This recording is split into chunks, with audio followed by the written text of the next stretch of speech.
Salve galera ligada no Resenha Bros, muito bom dia, boa tarde, boa noite pra você em todo o Brasil ou em todo o mundo, você que nos escuta aí em diversas partes do globo. Vamos começando mais um programa pra gente falar sobre tudo que rolou em relação à Nintendo nesta semana. O episódio de hoje tá cheio de coisas legais pra gente falar. Vamos falar do Game & Watch do Zelda, controle do Nintendo 64 pro Nintendo Switch Online, tivemos algumas novidades sobre ele, mas eu queria começar o programa de hoje sobre qual talvez seja a mais importante, assim, a mais relevante notícia da semana, que foram algumas novidades em relação à trilogia do GTA. Porque assim, a gente já vem falando sobre essa trilogia há alguns episódios, né? Já faz um tempo que ela foi anunciada, mas nessa semana a Rockstar publicou um trailer que mostra gameplay do jogo. Então foi a primeira vez que a gente viu como que vai ser o jogo de fato. E cara, eles tinham falado que ia ser, né, uma trilogia, tal, que ia ter alguns aprimoramentos visuais, só que não tinham falado que ia ser tão grande. E nesse trailer a gente viu que é praticamente como se os jogos ali de GTA San Andreas Vice City e GTA 3 tivessem sido feitos do zero, porque de fato tá tudo muito mais modernizado, né? As imagens com gráfico muito melhor, os modelos dos personagens muito menos poligonais, né? Muito mais fluidos. E também foi, assim, o visual desse GTA é um pouco menos realista, vamos dizer assim, do que o GTA V, né? Então, ao invés de tentar ser o mais realista possível, ele é um pouco mais como se fosse um cartoon, né? Mas, de qualquer forma, isso foi uma boa surpresa, né, para a maioria das pessoas, porque a gente esperava que tivesse algum tipo de aprimoramento, mas eu não achava pessoalmente que ia ser um salto tão grande. Foi como se praticamente eles fizessem os jogos de novo. E, enfim, isso, é claro, é melhor ainda, né? Só deixa a gente com mais vontade de jogar. E uma outra novidade que nós tivemos é que esse jogo vai precisar de 25,4 GB de memória do Switch. Então é um jogo que ocupa bastante espaço dentro do seu Switch, e pra gente que mora aqui no Brasil e tem, é claro, como a opção mais barata sempre pegar os jogos de maneira virtual, acaba sendo uma preocupação, porque, enfim, se você não tiver um cartão de memória, né, e dependendo da quantidade de jogos que você já tem dentro do seu Nintendo Switch, você talvez já tenha estourado aí a capacidade. E 25 GB é muito mais do que normalmente são os jogos de Nintendo Switch, né? Para se ter uma noção, ele é o terceiro maior jogo, né, que ocupa mais espaço dentre todos que estão disponíveis para a biblioteca do Switch. Só fica atrás do Doom e do NBA 2K.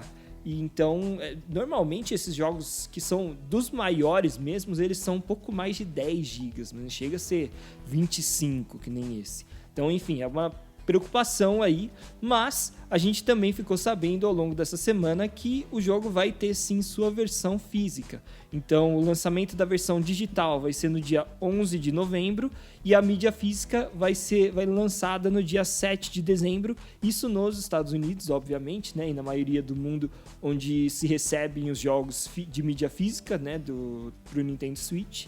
Mas acredito que antes do final do ano, antes do Natal, né, que é a grande data aí de vendas, já tem a gente aí importando a mídia física da trilogia GTA para poder jogar já no ano novo. Bom, e aí também já anunciaram que o preço do jogo vai ser aquele preço padrão, né, $60 nos Estados Unidos. Então no Brasil provavelmente vai chegar por R$299.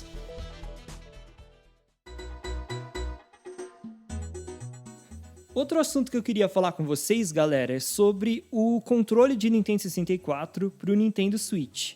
Bom, como vocês já sabem, né, agora que vai ser lançado o Expansion Pack do Nintendo Switch Online, a Nintendo também vai lançar um controle de Nintendo 64 moderno, né, para o Nintendo Switch. E as novidades que eu tenho aqui para trazer para vocês são algumas questões em relação ao produto em si. Então, assim, muita gente tinha dúvida se esse controle teria rumble, né, se ele ia vibrar. E ele vai ter sim, a Nintendo confirmou essa notícia. Então, é que muita gente ficou em dúvida porque o original não tinha rumble embutido. Na verdade, até tinha como você colocar um rumble, mas era um acessório que você comprava separadamente e encaixava na parte de trás do controle. E era até meio engraçado, porque era bem novidade naquela época, né? Então era um sistema bem rudimentar, tanto que o controle ficava bem pesado, assim, né? Ficava difícil de você segurar e tal. Outra coisa que também foi confirmada pela Nintendo é que na parte de trás do controle vão ter os botões Home e Capture, que são botões que tem aí nos controles de Switch. E uma outra coisa que eu queria falar sobre esse assunto, que também me chamou muita atenção, é que a Nintendo já começou a vender esse controle como uma pré-venda e ele já está esgotado nos Estados Unidos. Então isso chamou bastante a minha atenção, porque a gente discutiu bastante aí nos últimos episódios sobre a possibilidade desse novo Expansion Pack ser bem sucedido ou não, por conta do preço muito a mais que ninguém estava esperando, e é um indicativo aí de que pelo menos os controles que tinham sido separados para pré-venda já foram todos esgotados. E assim, se a gente considerar que a grande maioria das pessoas que for assinar o Expansion Pack não vai comprar o controle de Nintendo 64, isso significa que tem muita gente disposta a assinar esse novo plano, né? Então fica aí uma novidade, aí uma perspectiva de um bom lançamento para a Nintendo desse novo plano de assinatura. Bom, pessoal, o próximo assunto que eu quero falar para vocês foi a divulgação de um novo trailer do Game & Watch do Zelda. Para quem não está lembrado, na E3 desse ano, em junho, a Nintendo divulgou que ela ia lançar um Game & Watch em comemoração aos 35 anos da franquia Zelda, que seria vendido em edição limitada, né? E esse Game & Watch vai ter para você jogar dentro dele o The Legend of Zelda original, o Zelda 2 The Adventure of Link, o The Legend of Zelda Link's Awakening e ainda o jogo Vermin, que era um jogo de Game & Watch, mas no caso ele vai protagonizar o Link, ao invés de um personagem genérico ali, que era o Mr. Game & Watch. Então, a novidade que a gente soube a partir desse trailer é que o console será comercializado a partir do dia 12 de novembro nos Estados Unidos, né? E também vai ser vendido a $50. Só que assim, para o Brasil, a gente ainda não tem nenhuma novidade em relação a esse console. Porque o ano passado, a Nintendo já lançou um Game & Watch comemorativo para celebrar os 35 anos do Super Mario. Só que não veio para o Brasil.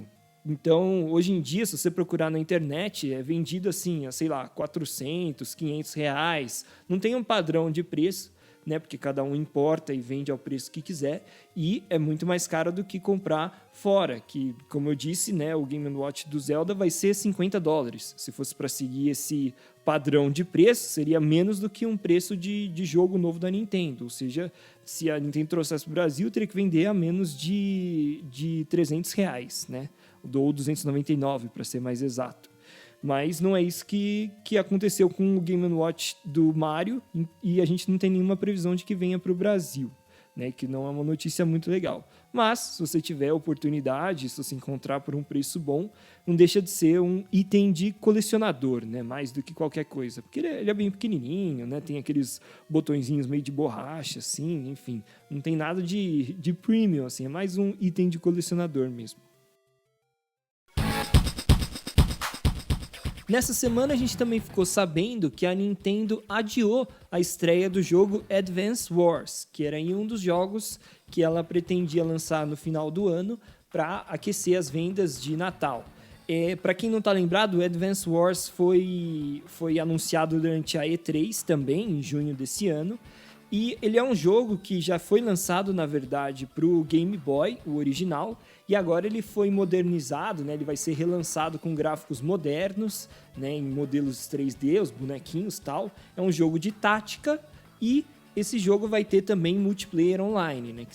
Que é uma grande novidade por conta do jogo original ter sido lançado para o Game Boy. Então, esse jogo que seria lançado em dezembro, agora foi adiado para o Spring de 2022. Ou seja, para a gente aqui no Brasil é o outono de 2022. Ali, sei lá, né, maio, né, mais ou menos, abril.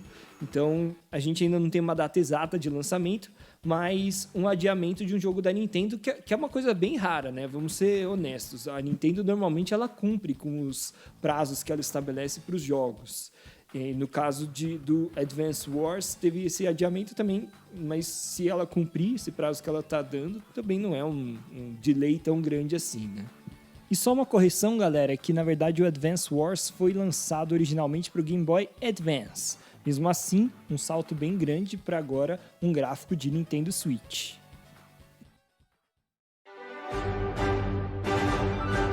Bom, galera, o último assunto que eu separei aqui para falar para vocês é sobre um trailer lançado pela Pokémon Company do Pokémon Legend Arceus. E nesse trailer, primeiro a Pokémon Company lançou um teaser, na verdade, né? Não tem gameplay, é só, na verdade, cutscene. E aí, é engraçado, porque assim, o primeiro trailer que eles lançaram é totalmente macabro. É como se fosse uma pessoa filmando em primeira pessoa numa região cheia de neve. E essa pessoa, né, esse homem tá lá filmando, diz que tá tentando documentar os Pokémons. Mas assim, ou mais da metade do trailer você não enxerga nada nem escuta nada. Não dá pra entender o que o cara tá falando.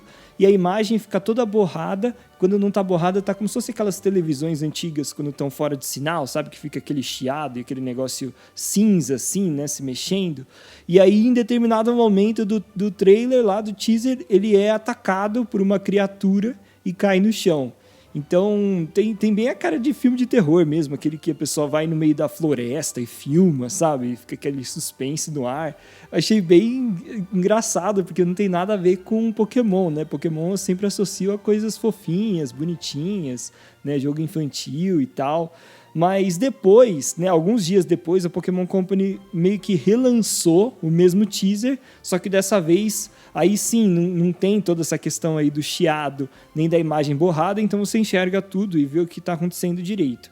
Então ali fica claro que é um pesquisador, ele está explorando os Pokémons com o que ele diz que é um device novo, que ele nem sabe usar direito. E aí ele primeiro vê alguns Snowrunts comendo neve, e aí depois ele vê um Zorua e o Zoroark, né? Esses dois Pokémons, só que em versões da região de Hisui. Então eles são brancos, com detalhes em vermelho, ao invés de serem pretos como são os originais. E aí mostra direitinho ele sendo atacado por uma criatura que não dá para entender se foram aqueles Pokémons ou se é uma outra criatura, porque na verdade é como se fosse uma nuvem preta de fumaça que ataca a pessoa e depois ela não fala mais nada. Então, será que sobreviveu? Meio macabro isso aí para Pokémon. Bom, galera, eram essas todas as informações que eu queria passar para vocês no episódio de hoje. Não se esqueçam que semana que vem tem mais. E o próximo episódio, ele promete, viu? Porque vai ter um convidado inédito aqui no Resenha Bros com vocês. Também vai ter o Brunão falando sobre o Sora no Smash, porque ele já tá jogando nessa semana para falar para vocês o que ele achou. E também vai ter o lançamento do Nintendo Switch Online Expansion Pack. Então a gente vai saber um pouco mais do que o pessoal tá achando sobre esse novo plano de assinatura e como é que funciona o tal do multiplayer online com esses jogos antigos. Muito obrigado por escutarem, galera. Não se esqueçam de se inscrever aí no canal se você está escutando no podcast. E também saiba que tem o canal no YouTube, é só procurar lá o Resenha Bros. E muito obrigado por escutarem até aqui. Até a próxima!